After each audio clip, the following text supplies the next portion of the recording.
Hey there, welcome to episode 58 of the Let's Innovate for Vegas audio program. I am your host, Managing Director of the Innovate for Vegas Foundation, Dan Hugo. I'm recording episode 58 in the middle of the day on Friday, March 29, 2024. Today we're going to talk about our Smart City Forward with some Smart City Forward Ideation. This is, of course, referring to a document which was published in 2018 from the city of Las Vegas. I have referred to it a few times, including last week in episode 57 about the My Muni project. So I'm sort of revisiting this document a little bit more. We will not step through all 40 pages of it, I think it is. But I did want to point out a couple of things as we gear up for some of our outreach efforts, making our smart city smarter, with collaboration amongst people here, local innovators, and normal everyday people, but more likely to start innovators from other cities and other places with a civic volunteerism bent. So to summarize this episode, which you may find in your episode description, wherever you found this audio program, the Smart City Forward document published in 2018 spelled out several goals and rationales for elements of Las Vegas as a smart city. How are these elements working out? And can we make our smart city smarter? Fun fact, we can, but will we? The links section, as usual, our website, innovateforvegas.org. By the way, our name change totally complete. In the future, if you'd like to support our organization as a donor or a sponsor, you can do so without any of the caveats of a pending name change. Our EIN and our documentation with the IRS as a tax-exempt 501c3 public charity, our paperwork with the Secretary of State for Nevada as a Nevada nonprofit, all in order. Our organization in good standing, ready and willing to take your supportive donations of time, resources, cash, etc. And a link to our GitHub organization, github.com/innovateforvegas. I have a link to the PDF document as published in the LasVegasNevada.gov website. It is a smart city, a smart Vegas forward-focused plan for 2018 that is pre-pandemic. So many things have changed, which we'll touch on a little bit. And again, I'm not going to go through all pages of the document. There's one I will refer to. Ideally, you will flip through it someday if you're interested. The second link is a pedestrian safety news item from Fox 5 Vegas. 17 cameras. It says will be installed. That is curious, which I'll get into in a moment. But for pedestrian safety, so some intersection AI analysis of street crossings and potential entanglements with cars. The cars usually win that one, unfortunately. So we'll see how that goes. Anyone who's ever crossed the street in downtown Las Vegas, probably most visible or most notable, the Fremont Street crossing where the Hennessy's, where Heart Attack Grill, that corner where the Park on Fremont. So that intersection, you know it. It's got some bollards, it's got crosswalk, lights, all manner of warnings, and still people cross without waiting. So a lot of times people are risking their lives. Cars are sometimes driven by people who don't want to stop, and so it's a challenge. So that's one of the intersections. 17 cameras to be installed, quote unquote, to be installed. And a link to the Wikipedia page, a little bit of an overview of the Sidewalk Toronto project, rather infamous as something of a failure of a smart city implementation. Sidewalk Labs, part of Google. It was deployed. It was put out. It was tested around the same time as this document was published in 2000. I think it was 2017. I will pull one quote, which you can listen to and ponder, and then apply to the entire City of Las Vegas document if you do decide to read through it. I've read through the document. It was the basis for some of our initial ponderings of when we were coming up with project ideas for the Code for Vegas Foundation, now Innovate for Vegas Foundation. Some of the things in the document are completed, so I'm going to go through the list of items, and then we'll go from there. Pre-pandemic times is when this document was published. It was prepared and published before 2020. So it's fun, exciting to look into the future. There were many post-war technology videos in the 50s with the World's Fair events. Always showcased technologies, the microwave oven, robots, all manner of things. And so it is always exciting, and people are always intrigued by what might be. So this is a document written with that in mind, with a lot of structure. So a lot of considerations spelled out. So on the whole, prepared by a professional external entity that does this, as a matter of course, a fine document. Many of the items mentioned in the document have been implemented to some degree with varying levels of effectiveness. My favorite example is the Go Vegas mobile application. It has been around for years, so it was put on the list, but it had already existed. It doesn't look like it got much attention before, during, or after. Certainly no one has downloaded it or tried it, and it is not what I would call useful, but it does check a box. And so when we ponder completion, we have to wonder what that really means. What is complete? What does the checkbox indicate, the virtual checkbox? And is it effective? Part of what I would propose is a continuous evaluation with real people making use of the smart city technologies and practices and methods, and an opportunity to feedback with, hey, this isn't working. This never worked. It could be working better. And then do that. That's how smart cities should function, I think. They should be smart. Smart people can learn, so could smart cities. Learn and improve. Times have changed since the pandemic, though, and there were several take-home lessons. Somewhat ironically, you were already home for some of those, so not really take-home, already home. We can and should flavor iterations of such plans into the future. So what we learned from the time of being locked down, having essential workers not being recognized or even really clearly understood as far as their challenges and the risks that they were taking, access to resources, time series data collection and capture, collection and display, dissemination, the notion what real-time time series data is. That is, time series data really needs to be captured with a real timestamp. That's how time series data works. The way it was displayed, the Southern Nevada Health District, SNHD, the health department, did their part in capturing and presenting some of the time series data as far as infections, cases. I personally think they could have done much better, but that's just one example. How do we present information, not just data, but actual information? So that's data analyzed. How do we present that to people so that they can make informed decisions? So that's certainly one of the lessons that was learned. The Go Vegas app is an example of how that lesson has yet to be learned, may never be learned, with that method and mode of development, quote unquote, development. So one of the problems with planning the future, pre-planning the future, you can create a very attractive document. The document in question here, I think it's 40 pages. I'll check in a moment. It's about 40 pages. It's very colorful. It's a little gaudy, but this is Vegas.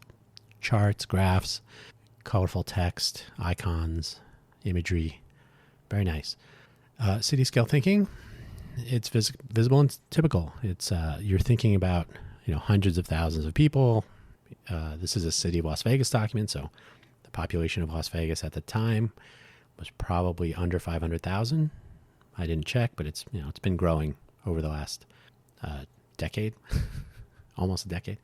So I guess 6 years. Wait, 6 years, not that long. So maybe more like 500,000, 520. We're something like 577,000 now in the city of Las Vegas proper, 2.3 million in Clark County. So a smart city plan at city scale, you have to accommodate a lot of different people and places, locations, localities, What is it like on the ground? What resources are available? What infrastructure is planned? What's coming in? What's going out? Etc. A lot of moving parts. If you have an external consultancy prepare, so they collect data, create a document with some nice visualizations and charts and whatnot, as was done here, you get a nice grand vision aimed largely at city staff and private entities. That is, this is essentially a pretty version of a request for proposals. Here's what we're planning. If you are a company and you'd like to enter into a partnership with the city of Las Vegas and deploy products that match our plan, let's chat. Once the possibilities are spelled out, private entities can begin crafting these ideas. So they can not only come with what they have, but they can develop products. And the interesting thing about Las Vegas, not back then, but the current numbers, allegedly about 40 million people every year visiting, not all of them will pass through the downtown Vegas, any of those 17 cameras, but a lot of them will. Some number more than zero. So opportunities to not only deploy products as is, but to develop products that may, with some crafting and ideation, respond to the requests in the form of this document and then what comes next. So in other words, having a plan like this enables third-party private entities, corporations, technology companies, et cetera, to say, oh, we were kind of thinking about this. Maybe we could try this out in Vegas, and they'll pay us for it. So wonderful. Obviously, planning too far into the future, though, does not account for innovation. Not all innovation. So between 2018 and now, several things changed. Not the least of which was the impact of the pandemic and everything that was learned during that time. So there's innovation, but also new issues may be identified and things that were not considered initially. The impossibilities that turn into realities. And so they could be factored in. Not only the innovations themselves, but the learnings, not only from innovations, right? So the innovations and what's learned from the innovations, but also what's learned from not having the innovations and new information, et cetera, et cetera. So when you plan too far into the future, or when you map out a future that doesn't have built-in course corrections, built-in iteration, built-in feedback loops, et cetera, you may end up with a plan that turns stale. So co-creation fits into this, or it should. The document does point out that awareness and social responsibility to the residents, the people who live here, is important. I would extend that to suggest that all of the people visiting the greater Vegas area should be considered. Certainly people who visit the area and see just how smart our smart city is will go home and say, we should also have these things. So those are always opportunities. Speaking of, let's look at the Smart Vegas projects currently underway as of 2018. Just really quickly, I'm not going to spend too much time on these. First of all, I don't really know a ton about each and every item on this list, but also you can do some reading if you're really curious. The document splits things into areas of concern, focused on different types of implementation that tackle certain strategic priorities, as it says here. So I'll just run down the list. There are dots that indicate which strategic priorities each project addresses. They're broken down into mobility, infrastructure, data analytics, and planning and outreach. I don't know if I would, well, anyway. So Genevi, vehicle to infrastructure communication, no idea if that's implemented. Probably. City automated connected vehicle fleet, probably not, but maybe. Driverless shuttle pilot, those have been ongoing, so I'm going to say they're out there. Different companies have brought different driverless vehicles and shuttles and so on. Connected corridors, I don't know if that's been implemented for the public, but I do know, I've heard this from the very top of our city staff in the IT, the Department of Technology, Disruption, whatever his title is, that some hundreds or possibly even nearly 2,000 cameras have been deployed around the downtown area, maybe a little bit beyond, maybe in the Innovation District.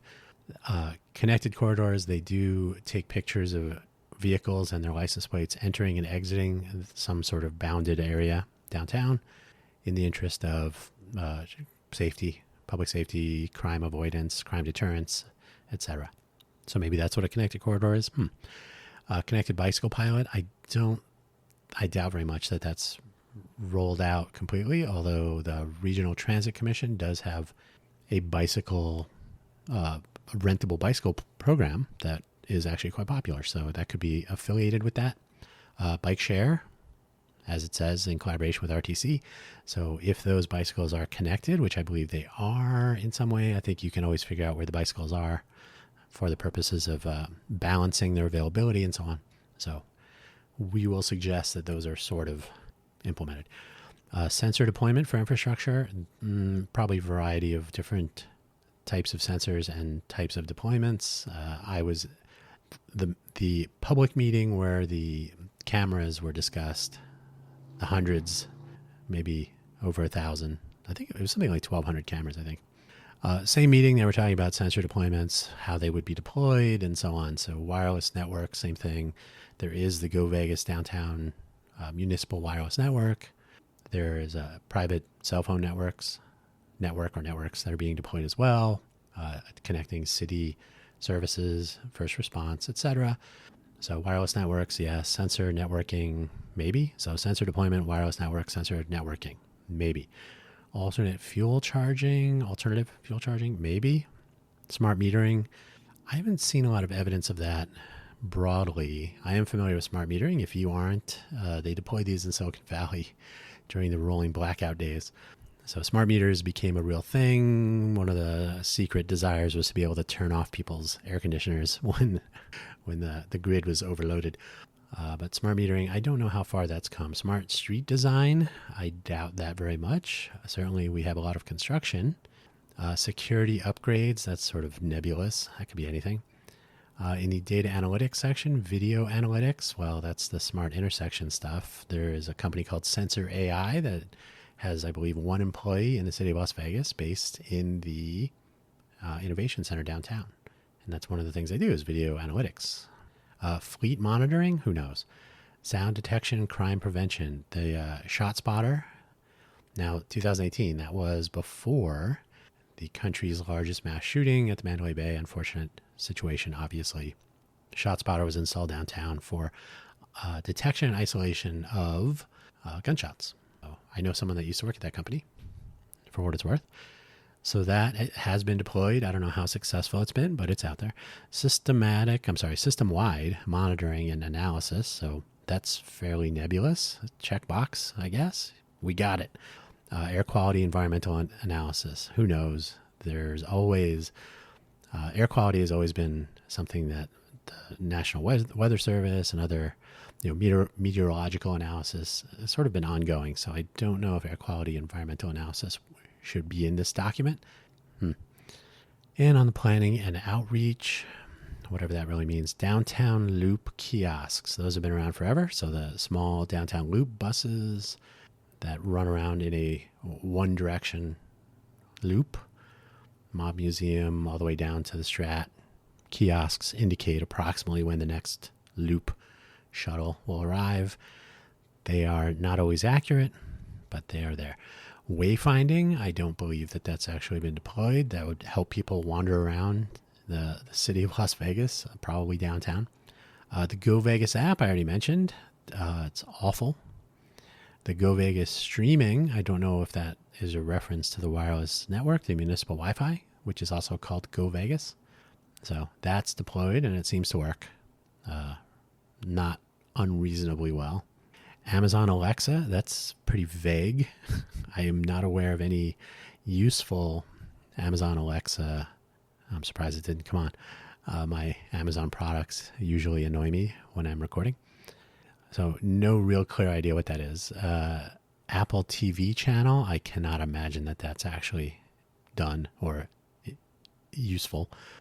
Park application, this is a collaboration with NTT, Nippon Telephone and Telegraph. They are doing a smart park project, cameras and whatnot for the parks within the city of Las Vegas. So that's ongoing for whatever that's worth.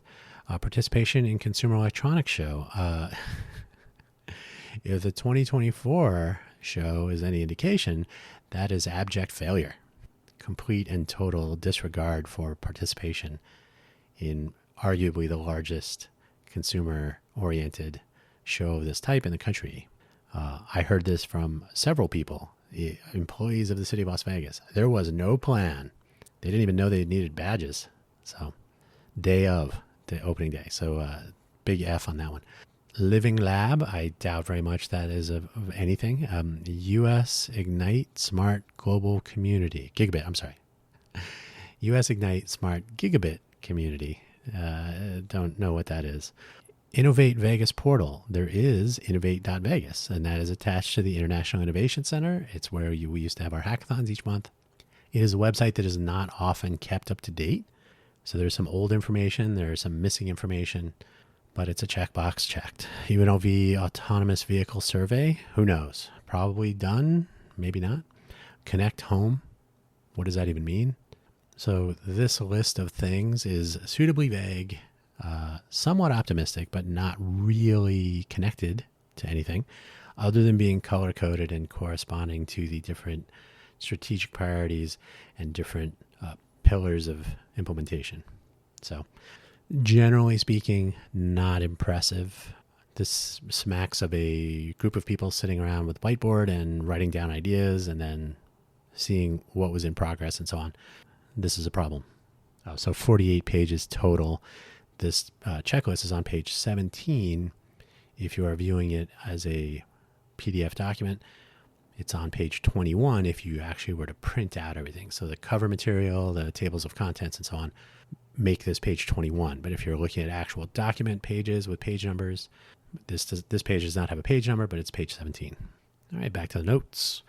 So one of the goals of the foundation, as I said, was to ponder how we can involve local innovators of all ages, although probably younger, people with time to be civic volunteers of all ages, in the innovation process, which includes ideation, innovation, and implementation among the people in a community. Community is people who are geographically proximal or have similar challenges, similar needs. They don't have to live near each other, but they may be, in a workplace or in a school, or so they may be in a community of residences, or they may be in a workplace community. They may be in an office park or similar. So it's not necessarily a home neighborhood, but a community in this case is people who are proximal, either physically or virtually, with similar needs, goals, etc. So it's not necessarily people who even know each other.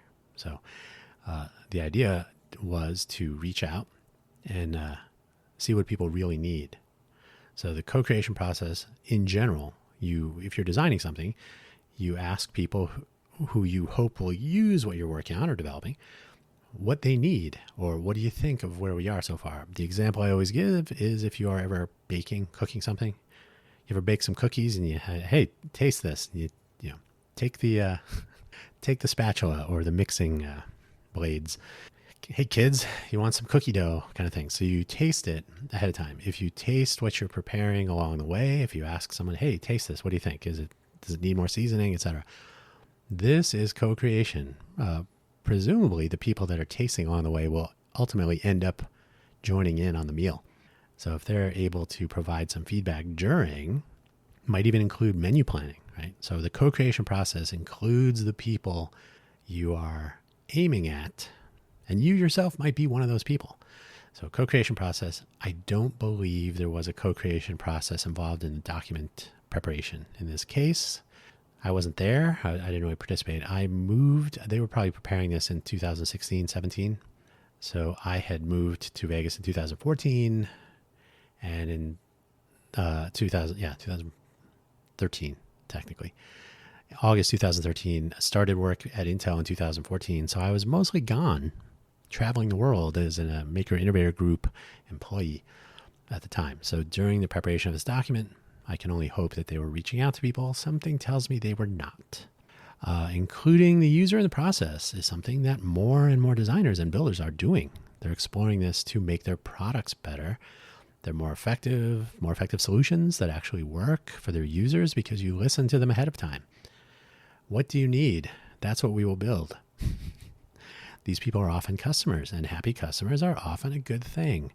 If you have an opportunity to ask and they tell you, and you enable them to tell you when you're getting off the track, how we can make the product. Now that we've tried your product, it would be even better if you did these things. And if you can actually respond to that, you will ultimately end up with a better product. And the upside of the greater Vegas area, with so many people visiting from so many places, you get an interesting survey sample of a substantially diverse population, possibly giving feedback on things like, how does this software work for getting around the city on the buses, or getting bicycles, or figuring out where people and things and destinations and sites to see are when I don't speak English or Spanish, for example.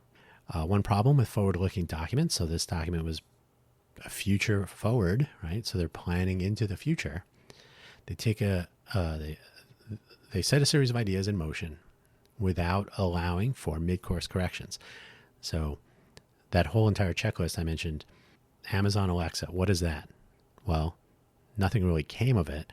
That may have been an opportunity to do something more interesting if there was some participation from the target audience that said, well, using a smart speaker is not necessarily interesting, but, and then maybe some variation on a theme, right?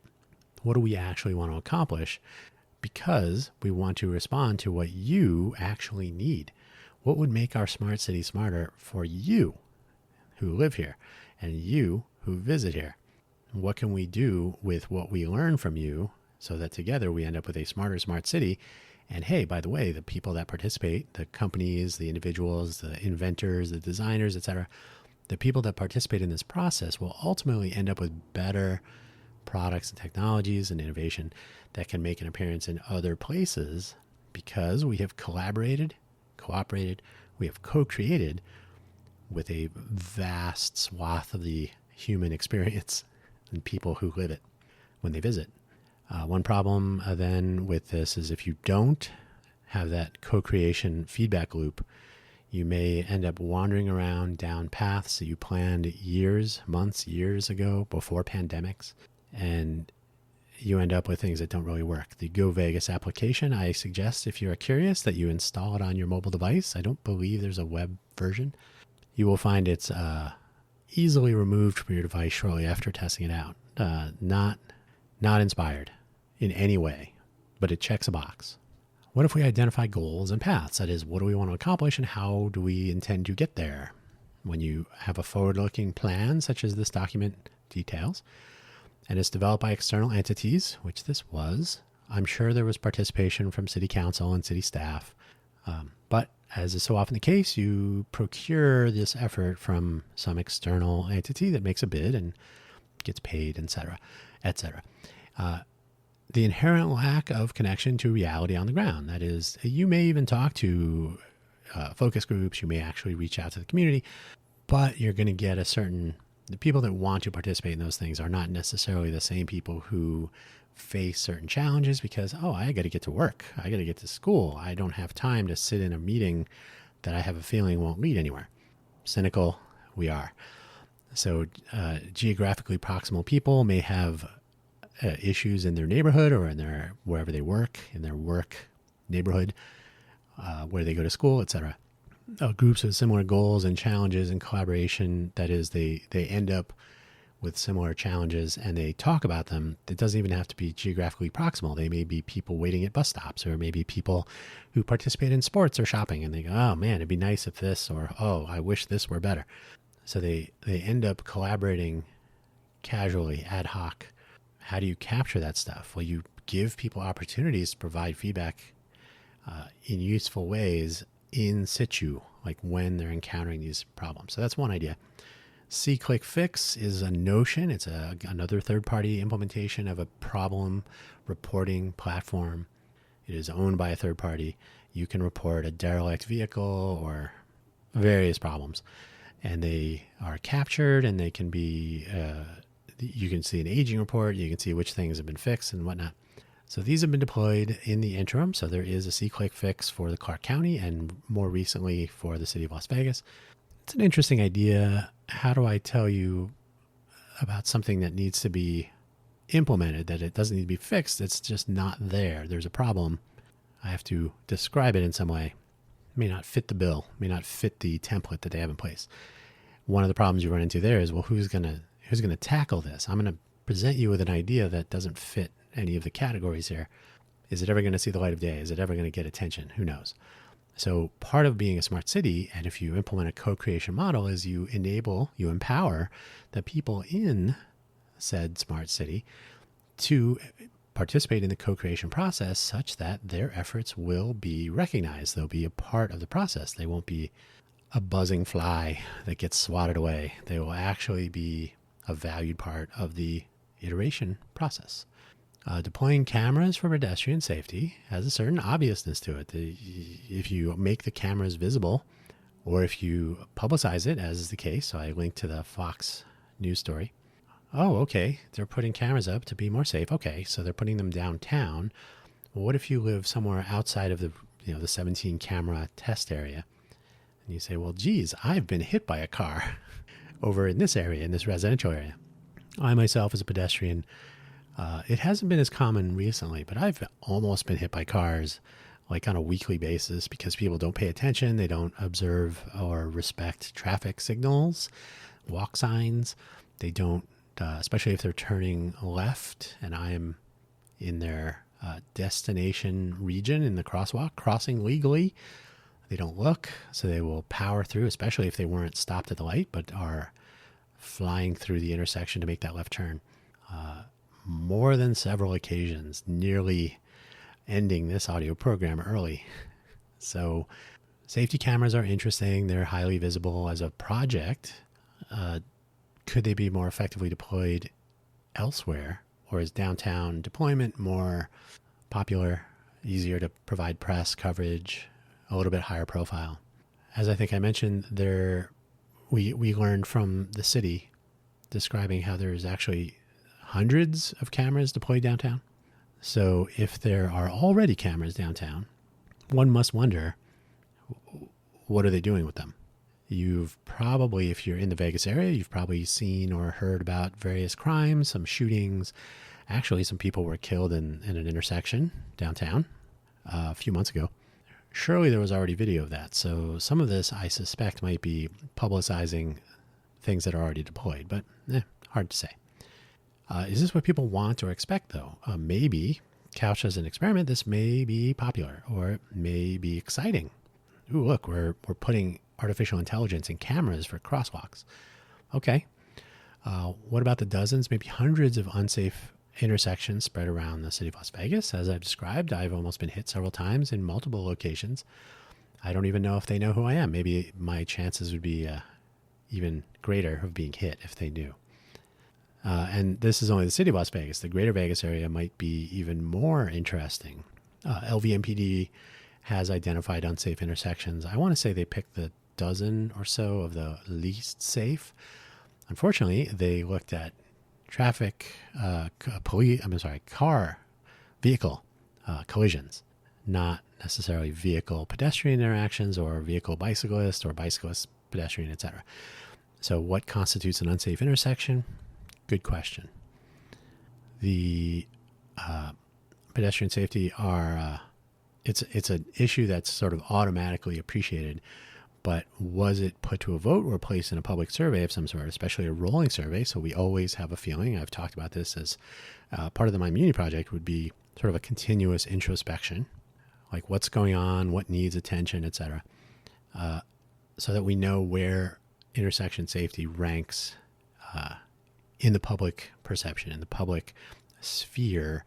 Like, yeah, unsafe intersections, I can appreciate that, but there are 3 problems that are worse in my neighborhood. Well, not my other neighborhood over here, it's different things. So merely deploying these cameras downtown is good for press. It's good for media attention.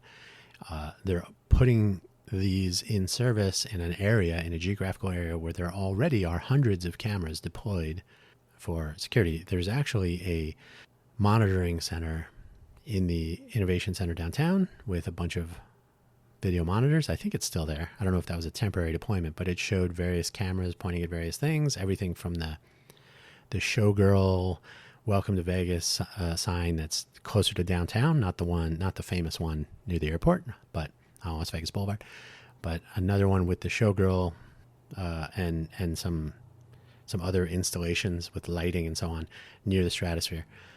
So there were camera views of that. There are various camera views of downtown. So these cameras are already in existence. They're already placed. They're already in use. They're already capturing real data. And some of that video and still imagery appears in crime reporting and so on. So getting the media coverage for this project is interesting. I don't know that it's the best or most important use of smart city technologies and effort, but man, we'll see. So I would throw out the document. A future forward plan is fun. It looks good and it probably sounds good, and you can point to it and you can have people read through it. But is it really valuable? Suppose the people who make up a smart city, that's you, me, your friends and neighbors, coworkers, colleagues, visitors, indicate where they would like their so-called smart city to become smarter. And throughout an evolutionary process of assessment, innovation, experimental deployment, iteration, end up with an actually smarter elements of their smart city. So make the smart city smarter in ways that it could be effectively and usefully smarter based on actual need on the ground. And those can vary. They can vary per neighborhood. They can vary per square mile, per square meter, if I can mix measurement standards. So actually listening to people on the ground and coming up with the plan and correcting the plan based on actual need seems to me, call me crazy, like a smarter way to implement a smarter smart city. Actually figure out what needs to be smarter. All the while, the fact that the people at large are involved in the process makes some of the serious and ultimately detrimental concerns of the failed Sidewalk Toronto project, for example, less likely. That is, if people are involved in the process, first of all, they'll understand, hopefully, what is happening because they're a part of it.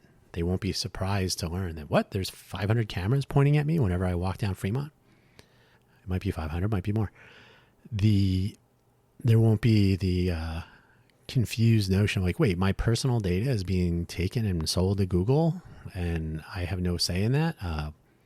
You're tracking my every move, my every purchase, my every waking thought. And when I'm sleeping, all this data can be, through something called sensor fusion, can be combined, and you can really start profiling people, especially if you live here, which means you're probably passing through these information capturing nets, sensors, more frequently. So if you're a visitor and you visit Vegas for a couple days, a couple times a year, maybe, or maybe just that once, that's one thing. If you live and work in the greater Vegas area, if you happen to be downtown a lot and you are on camera daily, then you face a different type of privacy sharing.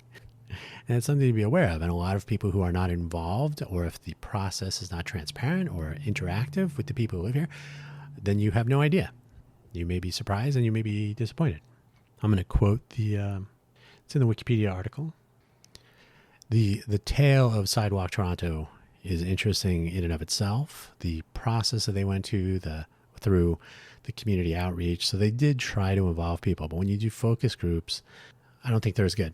I think the co-creation model empowers people a lot more than survey questions. I have already said that an ongoing rolling survey would be good, but I think that's only the first step, the gateway to actual co-creation process participation. So I'm going to read from the criticism section of the Wikipedia article, which I have a link to. I'm quoting the article. According to Open Government advocate Bianca Wiley, the fundamental problem of the project is the smart city model itself. She argues that the model is formulated because, quote, corporations are seeking to exert influence on urban spaces and democratic governance, unquote. And there's a citation there. She claims that not just Sidewalk Labs, which is a Google company, but elected officials and politicians of Toronto considered the plan as a way of boosting the economy and brand the city as a world leader supported by a leading tech company, Google. A lot of that is shades seen in the Smart City Forward document. Moreover, she argues that these kinds of development projects, especially digital government projects, have been considered as stable financial revenue for the companies involved. That is, once you get your project deployed in a city, you're part of the process for future and beyond. By embedding a technical product in a government system, it would be extremely difficult to pull it out from that system, thus making the government market highly attractive. This is generally true. Anyone who's done any examination of how the Defense Department and the military-industrial complex functions, DIS or otherwise, knows that this. Once you get a government contract, you're golden. There's a time and a place to work with government. I would probably lean on more of working with people. That is to say, the government may work on the infrastructure components, but local innovation from the ground up, innovation from within, so to speak, rather than reaching out very quickly and immediately in some cases to third parties with only a profit motive, to begin the journey locally with a more of a community drive at solution finding.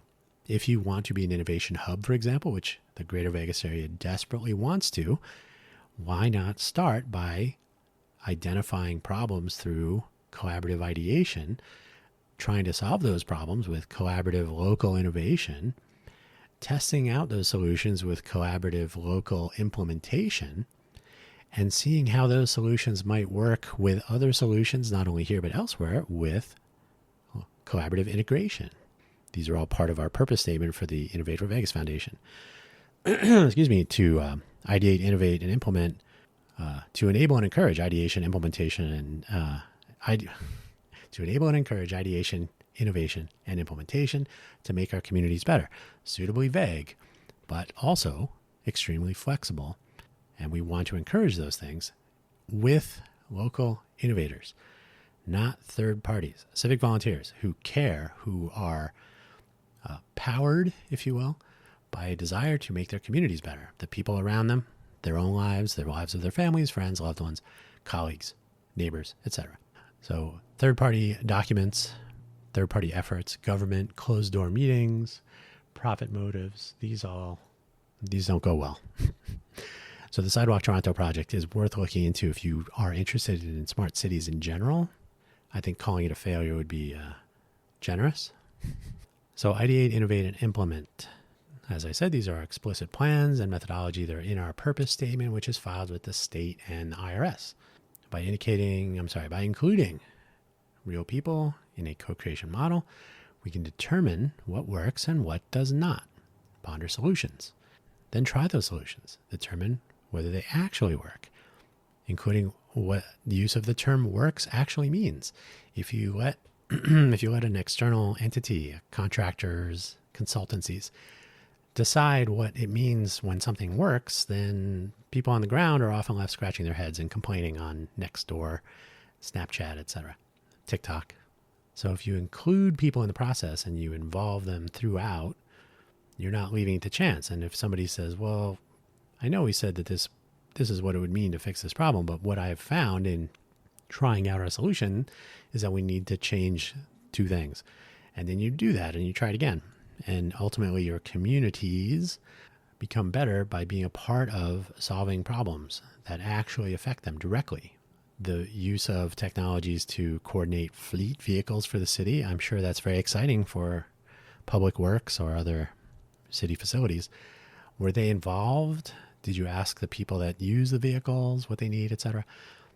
There's a CERT, Community Emergency Response Team project that I have proposed to connect CERT volunteers using mesh networking technologies so that they are not depending on the availability of internet connections, of cable modems and DSL and cell phone networks. In the event of a catastrophic failure of these, you would be unable to identify, much less communicate with your volunteers who have taken the time to receive training, which has been paid for by the Emergency Management Office of your city and possibly through funding via FEMA. So if you can't connect people and you can't talk to them, then having a volunteer cohort out in the field doesn't get you anywhere. Well, how do you communicate with them? You can ask if they would like to participate in a pilot program to develop those communication tools. And what you end up with is, from the city side down, a complete lack of interest. So it's entirely possible that our smart city government doesn't understand what a smart city could be because they're not asking the most important questions of the most important parts of a smart city, the people. With so many people visiting the greater Vegas area for any number of reasons, tourism, convention, entertainment, gambling, partying, whatever, there's ample opportunity to expose visitors to this smarter, smart city that could be the greater Vegas area. Anything we develop, deploy, test, improve, they also would be a part of that. They could go home and tell their friends that Las Vegas, that's a smarter, smart city. There are innumerable business opportunities that could arise from that, from local innovation taking place in a destination city that has opportunities to interact with, co-create with far more people than actually live here. It's an opportunity left on the table. It's one that the Innovate for Vegas Foundation hopes to take advantage of, not for profit. We are a nonprofit and we're a charity. We're an exempt organization, 501c3 in fact, but to take advantage of for the purposes of actually innovating in useful, interesting, life-changing, community-improving ways. It is, after all, the purpose of our existence. So let's throw that document out. Let's learn from places like Toronto. Let's look at what smart cities, quote unquote smart cities, are actually doing in different places. Let's listen to what people like Ray Delahanty, the city nerd on YouTube, the sorts of things he's observing and commenting on in different cities when it comes to transit and neighborhoods and assessing access to resources and so on. We can make our smart city smarter if we put down the documents prepared by others and we listen to the people who live, work, and visit our smart city. And that is where I will leave it. Do not forget, you can visit our website, innovateforvegas.org.